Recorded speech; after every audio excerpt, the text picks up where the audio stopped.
Chapter 7 Diamonds in the Rough, Part 2. The last half hour or so had been spent in relative silence, Twilight standing as close to perfectly still as possible while Rarity worked away at the tear in her garment, occasionally muttering something to herself while attending to other minor things in the interim. Though the workspace that Rarity had led her to was not exactly what Twilight had been expecting. The mannequins, work tables, and large rolls of fabric definitely gave the impression of a seamstress's office, but at the same time, there were furnishings such as a bed and dresser that gave the space the distinct impression that it was also a bedroom. When asked on the subject, Rarity was happy to explain that wasted space is never good.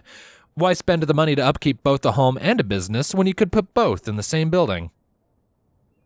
Twilight couldn't exactly argue with that, and she could respect the unicorn's efficiency. Something else that reminded Twilight of her younger days living in the nation's capital. But the conversation had come to a halt at that, Rarity focusing on her work, and Twilight not knowing what to even say. The disguised alicorn couldn't help but feel that her behavior earlier had put some kind of rift between the two of them, either out of suspicion or just good old-fashioned awkwardness. And as the tailor continued her work in relative silence, Twilight was left to muse on these thoughts while she waited. Every now and again, she turned her head to check up on Rarity working away, just to make sure that she wasn't sticking her nose where it didn't belong. It wouldn't be good for either of them if Rarity discovered the feathered appendages hidden beneath the layer of fabric. And it also served to give Twilight a measure of just how long she was going to be stuck here.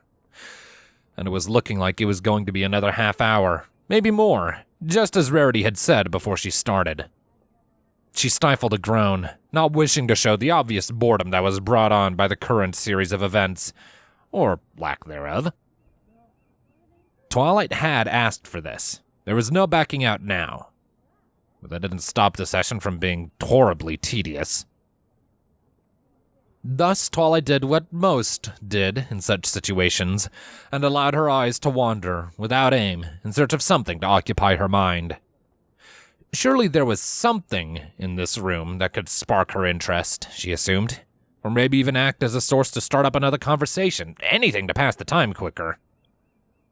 The alicorn considered starting up some kind of conversation, but she wasn't sure if this unicorn was the kind of pony who needed to focus as she worked or not. So, where are you from?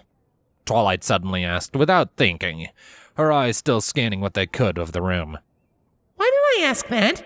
She's obviously from Ponyville, born and raised. Rarity swiftly answered, clearly more focused on the task at hoof than actually talking. Sorry for the silence, darling. I have a bad habit of getting absorbed in my work. Feel free to keep on chatting if it staves off the boredom. To be fair, I asked for this. Yes, you did. Rarity paused her work for a moment and stepped forward to face her client. And the expression she wore mirrored the one that she had previously given to Pinkie Pie. Not as intense, but the similarities were blatant. I am sorry if I'm stepping over any personal boundaries, but are you not comfortable in your own skin? That's a very personal question. Well, there's no shame in it if you are. We all have our insecurities. Heavens no, I have my fair share. The look of worry was overtaken by a sympathetic smile. But we're all beautiful on the inside. And my job, as far as I'm concerned, is helping to put some of that inner beauty on the outside. But this? She gestured to the old brown cloak with a look of mild disgust. This is not inner nor outer beauty. Forgive me for being crass, but it is absolutely hideous, and I can't understand why anyone would let themselves be seen in it. This was the second time today that Twilight's beloved cloak had been insulted right in front of her face. Taking a look back at her preferred garment, she could at least understand where her critics were coming from.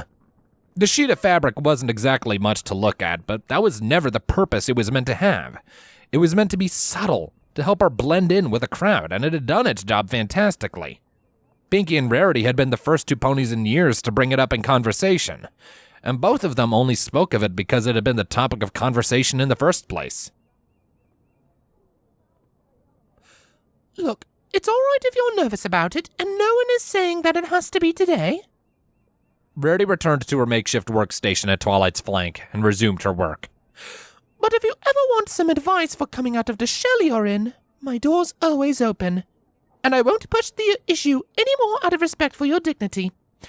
I am sorry if I went too far just now, but it has been bugging me for a while, and I needed to get that off my chest.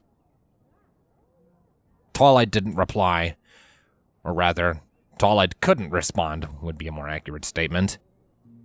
Rarity's words got Twilight thinking on the unusual circumstances that had led her to constantly hiding beneath this literal veil. The cloak was a countermeasure against unwanted and unnecessary attention from prying eyes while she traveled throughout Equestria and beyond. It was just easier to let people think she was just a unicorn with an interesting fashion sense than to continuously explain the complicated and borderline twisted story of why she was the way she was. But that hadn't always been the case, and Twilight knew that for a fact. She had owned this piece of clothing for 6 years, exactly as long as she had been an alicorn. This dull piece of cloth had been her constant companion throughout this massive chapter in her life, and she didn't think she'd be getting rid of it anytime soon. She hadn't been traveling the world 6 years ago. She had been living in Canterlot with her family, living as normal of a life as she could, all things considered. Something drove her to don the robe way back when, something that Twilight hadn't consciously thought about for years. Maybe I'm not comfortable in my own skin. She pondered Rarity's words for what felt like an eternity, though it was only a couple minutes. She could feel herself begin to break down, and she wouldn't last long if she kept on this train of thought. I'll keep the offer in mind. She slowly spoke back, forcing her tone to remain calm. Not paying attention to the unicorn's reply, Twilight once again began searching this room for something to distract her from the oncoming crisis. Anything to change the subject of her thoughts, and the conversation if need be, to keep her from having an unnecessary mental breakdown. Thankfully, it didn't take long to find just what she was looking for. In an instant, the panic and the worry just vanished, replaced with a strong sense of curiosity and a familiar feeling of nostalgia.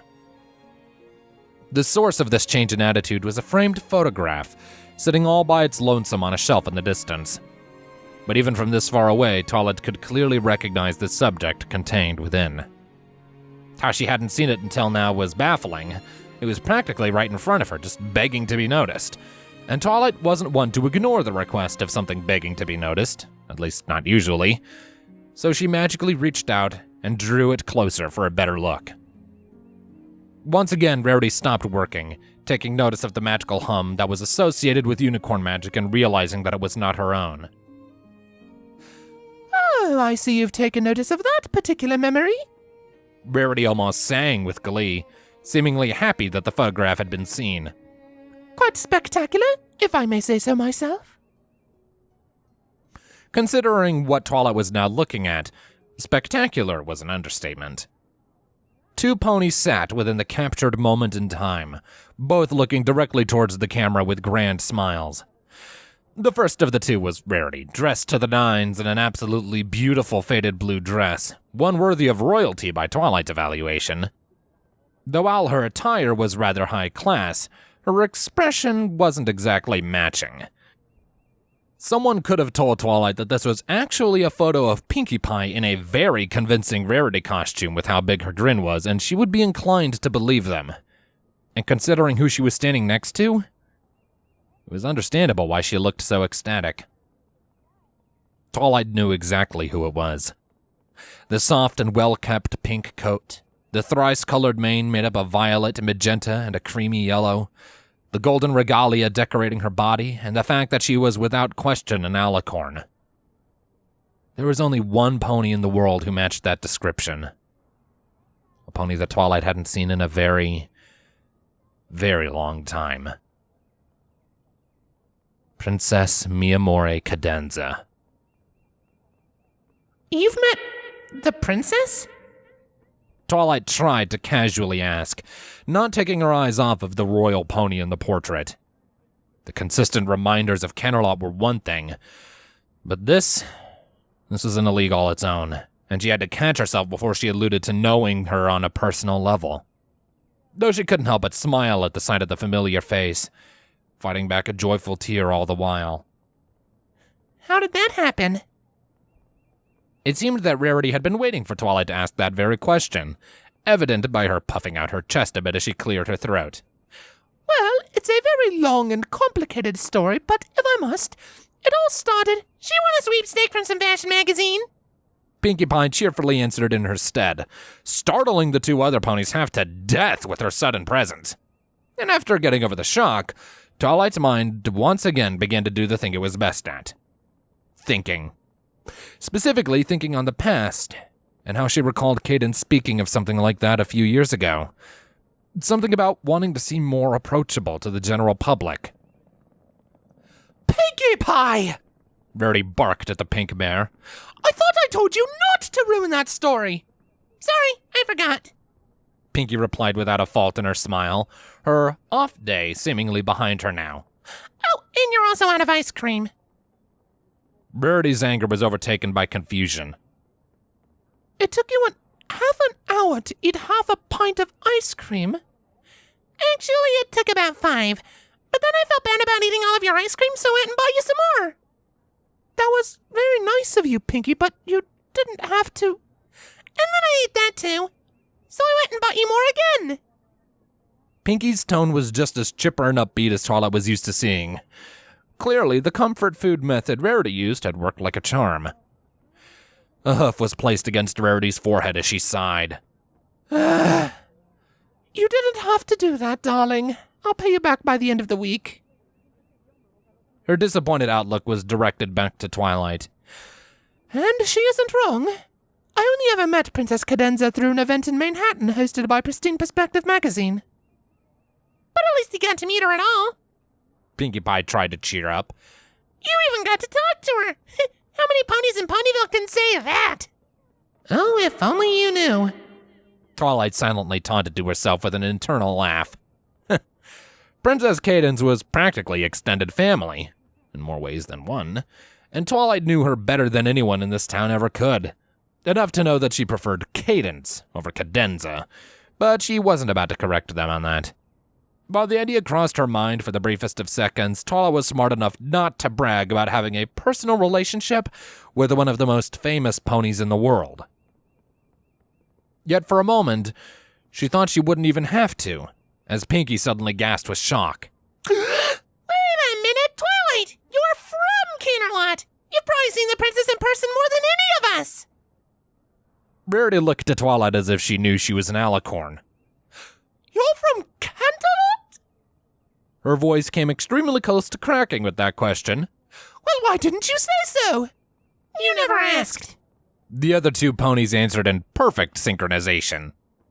And, you know, once or twice. Twilight continued. Public events and all that. Never close enough to actually talk to her, though. Good on you, Rarity.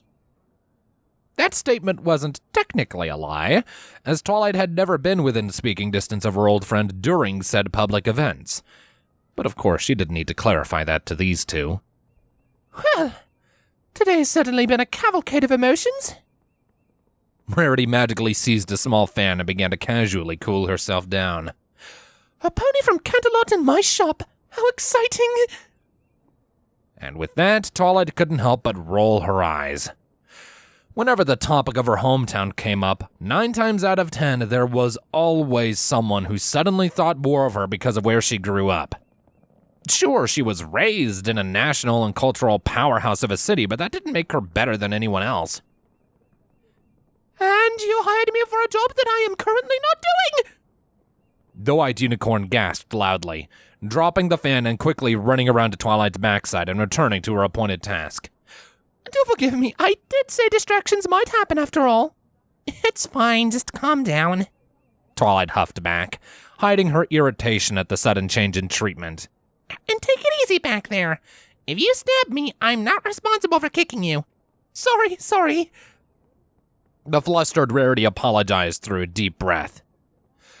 I just wasn't expecting to have someone from Canterlot of all places show up in my store today. Her tone slowly returned to normal as she spoke, redirecting her focus to the tear in Twilight's cloak. I really shouldn't get so flustered about that sort of thing. Especially with your trip coming up, Pinkie added with a shout. You're still going to Canterlot later this week, right? Yes, I am. There was a newfound twinge of nervousness surfacing in her tone. A 3-day taste of life in the Celestial City. Oh, it's going to be absolutely breathtaking. Once more defying all expectations, Pinkie's smile somehow widened as her eyes fell back to Twilight. Oh, maybe you can give Rarity some tips on where to go. Anywhere but Sun Square. Twilight's reaction was cold and quick, her attention still upon the picture of Rarity and Cadence. And thus, she didn't notice the twin looks of absolute bewilderment that were turned her way. But that's the most famous spot in the city, save the palace, Rarity explained matter-of-factly. It's practically the heart of the city. Exactly. It's always crowded, and someone tries to sell you something every 6 steps. Twilight explained similarly. Do you want to buy 20 watches that don't work for 80 bits apiece? No? Then avoid Sun Square as much as possible. It sucks. Go to the East Village instead. Oh, what's in the East Village? The stores and restaurants that won't put you in crippling debt for the rest of your life. It isn't as glamorous as the rest of the city, but it's worth spending some time there. From there, the conversation simply diverged into the 3 ponies talking about the logistics of Canterlot as a vacation destination. Twilight doing all she could to help counter their preconceived notions of the city, based on what the two had read, seen, and going through Rarity's list of places she wanted to visit one by one and setting her straight. And while not all of them were worth abandoning entirely, Twilight was able to at least convince her to avoid some of the spendier establishments in the city. 70 bits for a salad without dressing? Not worth it, in any of their eyes. Time seemed to fly as the conversation went on, to the point where 2 of them had practically forgotten why the 3 of them had even met up. But the third of the group did not forget, and after some time she had finally managed to finish the task of fixing the gaping hole in Twilight's cloak. Taking a step back with a pride-filled smile, Rarity took a brief moment to collect herself as she observed the stitching. Do me a favor and turn around a bit. I want to see if my work is symmetrical. Taking a sigh of relief herself, Twilight did as she was told and made a complete rotation, the hem of her cloak fluttering a bit. Rarity placed a hoof to her chin as she deeply observed her work compared to the rest of the garment. Well, I can still notice the new stitches, but I'm the one who put them there, so it should be fine. The look of contemplation faded away entirely as she gave a warm smile. And in record time, if I may boast. Craning her neck to take a look, the tear that had previously threatened to expose Twilight's true identity had all but vanished. The only sign that it had ever even been there was a long but thin line of stitching, hardly noticeable unless you really tried to look for it. And it didn't just look good either. Even Twilight could tell that the repairs were made to last. It'd take another Timberwolf incident to rip through that again, and that wasn't exactly something Twilight was planning on doing again. Impressive, Twilight began with an approving nod. I believe I owe you 15 bits. Rarity quickly corrected. But I said I'd pay you double. Rarity riposted with a slight chortle. I'm sorry, but I don't recall ever accepting that offer.